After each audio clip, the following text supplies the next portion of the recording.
이삭이 죽고 난 이후의 성경은 에서와 야곱의 역사가 따로 진행되고 있다는 것을 36장과 37장을 통해서 보여줍니다.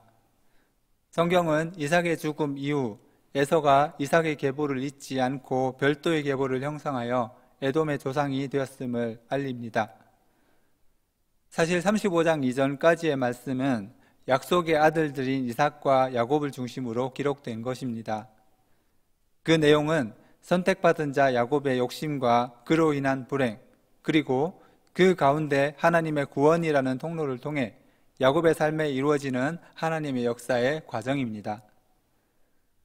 하지만 36장에서는 에서와 그의 자손들에 대한 기록으로 본문 전체를 쓰고 있습니다. 그 이유는 두 가지로 볼 수 있는데요. 첫째는 하나님이 에서를 잊지 않으셨다는 것입니다. 그는 이삭의 아들이자 출생 순서상 장자입니다. 따라서 관례적으로라면 당연히 장자권을 상속받게 되는 족장입니다. 비록 에서가 동생 야곱에게 자신의 장자권을 팥죽 한 그릇에 팔기는 했지만 에서가 하나님의 복을 받았다는 점은 부정할 수 없을 것입니다. 이제 오늘 본문을 통해서 에서의 계보와 그가 받은 복의 성격, 그리고 그 복과 오늘 성경이 우리에게 말씀하시려는 복이 무엇이며 어떻게 다른지에 대해서 주어진 본문을 통해서 전해드리려고 합니다. 1절은 36장 전체의 내용을 요약해서 보여주는 것인데 그 내용은 에서 곧 에돔의 족보입니다. 에서 족보의 특징은 뒤로 가면서 다른 족보에서와 달리 이름들의 신분이 가족에서 족장, 족장에서 왕으로 변한다는 것입니다. 이를 통해 에서의 후손들이 서서히 에돔 땅에서 번영하여 갔음을 알 수 있는 것입니다. 이어지는 2절에서 5절에서는 에서의 아내와 아들들의 이름이 나옵니다. 그런데 각각 의미가 있습니다. 먼저 2절에서 3절은 에서의 아내들의 이름으로 그 이름들은 아다와 오홀리바마, 바스맛입니다. 아다는 장식물을 달다, 몸치장을 하다라는 단어에서 나온 것으로 꾸밈, 장식, 아름다움이라는 뜻의 이름입니다. 오홀리바마는 장막, 사는 곳이라는 단어에서 나온 것으로 높은 곳의 장막이라는 뜻의 이름입니다. 이어 바스맛은 향기롭다, 냄새가 좋다라는 단어에서 나온 것으로 향기로운 냄새라는 뜻의 이름입니다.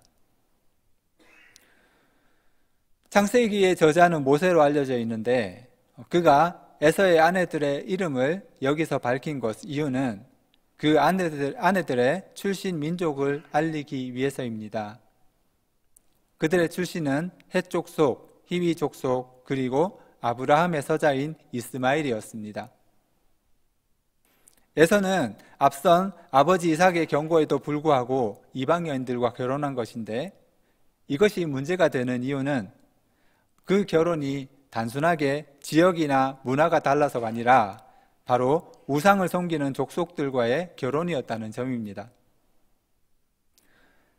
하나님이 그들의 조상 아브라함을 그가 살던 곳에서 불러내신 이유는 그곳이 각종 우상을 섬기던 곳이고 심지어 그의 가업은 우상을 만들어 파는 것이기까지 했습니다. 하나님은 그런 아브라함을 그의 삶의 기반에서 불러내고 그를 통해 새로운 하나님의 언약의 세대와 민족을 이루고자 하신 것입니다. 모세는 에서의 선택을 지적하면서 그가 하나님의 언약의 상속에서 벗어난 이유를 설명합니다. 모세의 관점에서 에서의 신앙은 여호와 중심이 아니라 자기 중심인 것처럼 보였습니다. 이처럼 한 사람의 가치관이나 성향, 생활의 열매로 보아서 그 사람이 어떠한 믿음을 가졌는가 그것을 판단할 수 있습니다. 그래서 예수님은 그의 열매로 그들을 알지니라고 하신 것입니다. 여러분은 오늘 하나님에게 어떤 열매로 보일까요? 4절에서 5절에 나오는 이름은 아들들의 이름인데 신과 연관된 것입니다. 엘리바스는 하나님께 기원하다라는 단어에서 나온 것으로 하나님은 정금처럼 귀중하시다라는 뜻의 이름입니다. 르웰은 짐승에게 목초를 주다, 우정을 갖다라는 단어에서 나온 것으로 하나님의 친구라는 뜻의 이름입니다. 뒤에 이 이름은 모세의 장인의 이름으로도 나옵니다. 마지막으로 요스는 하나님의 도움이라는 뜻의 이름입니다. 6절에서 에서는 야곱을 떠나 가나안 땅에서 다른 곳으로 갔고, 여기서 다른 곳에 해당하는 단어는 엘 에레츠입니다. 이 단어의 뜻은 땅을 향하여라는 뜻인데, 특정하게 지시된 곳이 아니라 세일과 멀리 떨어진 막연한 어떤 땅을 향하여라는 뜻입니다. 에서가 떠난 이유는 기록된 대로라면 두 형제의 재산이 너무 많아져서 따로 살아야만 했던 것이지만, 중요한 것은 에서가 약속의 땅인 가나안을 떠나갔다는 데 있습니다. 사실 에서는 일찍부터 가족을 떠나 생활했습니다. 그는 그를 사랑했던 아버지 곁에 머물기를 원하지 않았고, 수십 년 객지에서 생활하다가 이제 막 돌아온 동생과도 같이 살기를 원하지 않았습니다. 겉으로야 단순히 장성했으니 독립하는 것이 맞다고 볼 수 있지만, 이삭과 야곱이 하나님의 약속을 품은 상징적인 인물이라는 점에서 그것을 생각한다면 어쩌면 에서가 본질적으로 떠나고 싶어 했던 것은 하나님이었을지도 모릅니다. 7절은 6절의 이유를 설명하는 구절입니다. 말씀에서 풍부하여라는 단어는 라브라는 것인데, 무수히 증가하다라는 뜻을 지닌 단어에서 나온 것으로 끊임없는 증가를 통해 이루어진 풍부함을 뜻합니다. 8절에서는 에서가 막연히 다른 곳으로 가다가 정착하게 된 곳이 세일산이라고 나옵니다. 여기서 거주하다라는 단어는 와 예셰브인데, 앉다, 남아있다, 거주하다라는 단어에서 나온 것으로 잠시 머무는 것이 아니라 영속적인 정착을 뜻하는 것입니다. 이런 점에서 본문 7절은 단순히 이주하는 과정을 묘사하고 있는 것에 그치지 않습니다. 7절에 기록된 양식과 구조는 과거에 롯이 아브라함을 떠났을 때 표현과 동일합니다. 즉, 과거 롯이 물질의 풍요를 찾아 하나님을 떠나갔듯이 에서 역시 하나님께 복을 받았지만 오히려 점점 더 하나님에게서 멀어지는 삶을 선택하게 된 것입니다. 그리고 그 결과 롯이 모압과 암몬족 속의 조상이 되어서 결국 이스라엘을 대적한 것처럼 에서의 후손인 에돔 사람들도 후에 출애굽한 이스라엘의 대적자들이 되었습니다. 이와 같이 8절은 에서가 약속의 땅 가나안을 벗어나서 세일산에 터를 잡고 정착했다는 것을 말합니다. 당장 보면 야곱이 임시적인 거주자로 평생을 살고 에서가 한 곳에 정착해서 안정을 누리는 것은 사람의 상식으로는 이해되지 않을 것입니다. 하나님의 약속을 받은 자가 거류민과 같이 떠돌아다니는 삶을 살고, 하나님을 멀리하는 자는 안정된 땅에서 많은 자손을 보며 번영한 삶을 살다니요. 하지만 우리 모두는 알고 있습니다. 물리적인 현실에서 인간은 특정한 땅과 집이라는 구조물 속에 살지만, 영적이고 본질적인 세계라는 차원에서는 하나님 안에 있는 자와 하나님을 떠난 자만이 있다는 것입니다. 야곱의 가문은 이후로도 많은 불행을 겪었지만 하나님을 떠나지 않았고, 하나님은 그들을 잊지 않았습니다. 그리고 그들을 통해 은혜의 온전함을 나타내실 예수 그리스도가 나셨지요. 바로 이것이 오늘 본문이 에서의 삶과 그의 후손들의 연대를 자세히 기록하고 있는 두 번째 목적이라고 할 수 있습니다. 아브라함과 다윗의 자손 예수 그리스도. 첫 번째는 뭐였죠? 하나님이 에서를 잊지 않으셨다. 세상의 많은 사람들은 운명, 철학이나 과학 발전, 문화의 발전 등을 통해 자신의 미래를 바꿀 수 있다고 믿습니다. 그리고 지금도 그것을 위해서 자신의 모든 것을 투자합니다.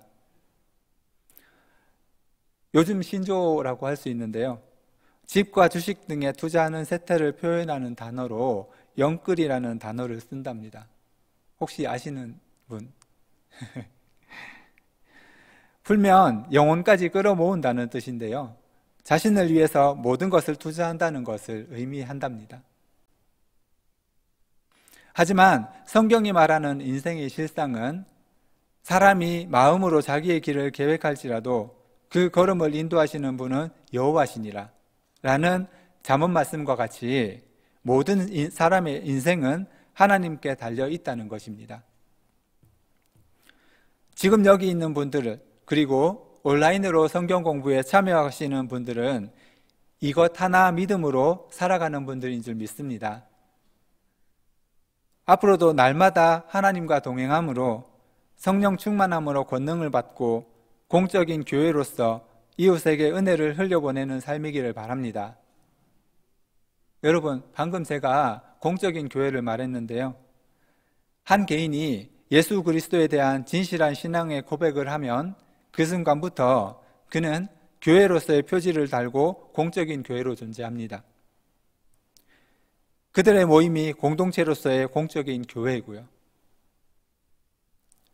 공적이라는 말은 교회의 존재 목적이 교회 자체를 위해서가 아니라 세상의 소금과 빛이 되는 데 있다는 말입니다.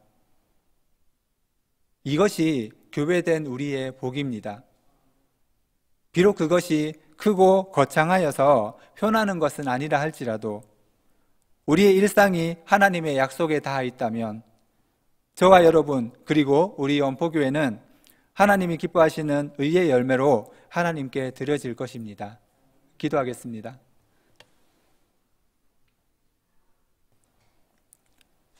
살아계신 하나님 아버지, 오늘 에서의 족보를 통해서 에서가 받은 복과 또 하나님 성경이 말하는 참된 복이 무엇인지에 대해서 들었습니다. 하나님, 우리가 늘 부러워하는 것은 편하게 잘 사는 것, 또 남들처럼 남들보다 부족하지 않게 남들에게 아쉬운 소리 하지 않으면서 사는 것일 수 있습니다. 하지만 오늘 성경에서 보는 복은 그렇지 않다는 것을 배웠습니다. 하나님 아버지, 우리가 참다운 교회로서 영적인 복을 받는 하나님의 자녀로서 일상을 살아갈 수 있도록 도와주옵소서.